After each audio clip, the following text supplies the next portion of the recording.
हाय hello नमस्ते, welcome back to my channel Sharma ma'am. तो बच्चों आज हम करेंगे class 9th maths chapter 7 triangles, और ट्राइंगल्स में हम कर रहे हैं एक्सरसाइज 7.2। तो बेटा एक्सरसाइज 7.2 में है some properties of congruency of triangle. तो ट्राइंगल की कुछ प्रॉपर्टीज हैं तो जो कि हमने प्रूव करनी है। ये theorem, angle opposite to equal sides of an isosceles triangle are equal.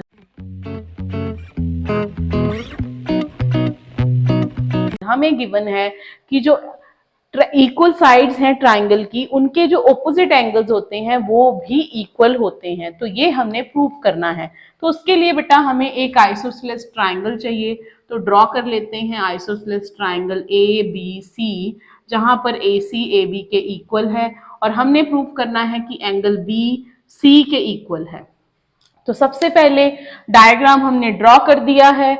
अब सम को करने का, किसी भी थ्योरम को करने का सबसे पहला मेथड है डायग्राम ड्रॉ करें, then write given.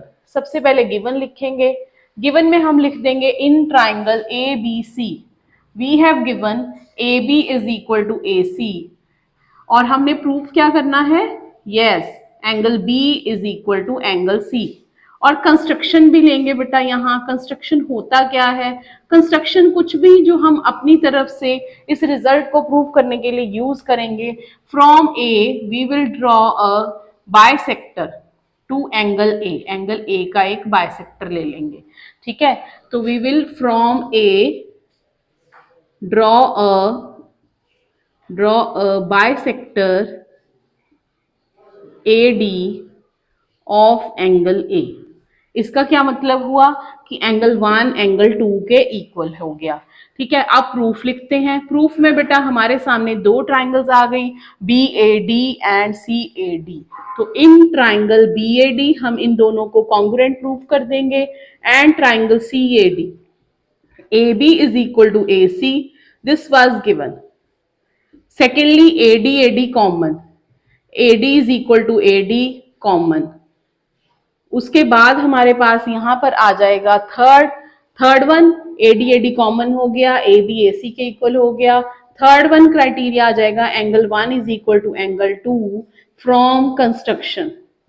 So by SAS criteria, by SAS congruence rule, we have triangle BAD is congruent to triangle CAD. This implies by CPCT corresponding part of congruent triangle we have angle B is equal to angle C, hence proved। बेटा ये result तो prove हो गया, इसके साथ ही साथ हमें एक और रिजल्ट दिया हुआ है कि अगर किसी ट्राइंगल के अंदर उसके ऑपोजिट एंगल्स इक्वल हों, जैसे एंगल बी अगर सी के इक्वल है, देन सी के ऑपोजिट ए बी और बी के ऑपोजिट ए सी साइड भी इक्वल होगी।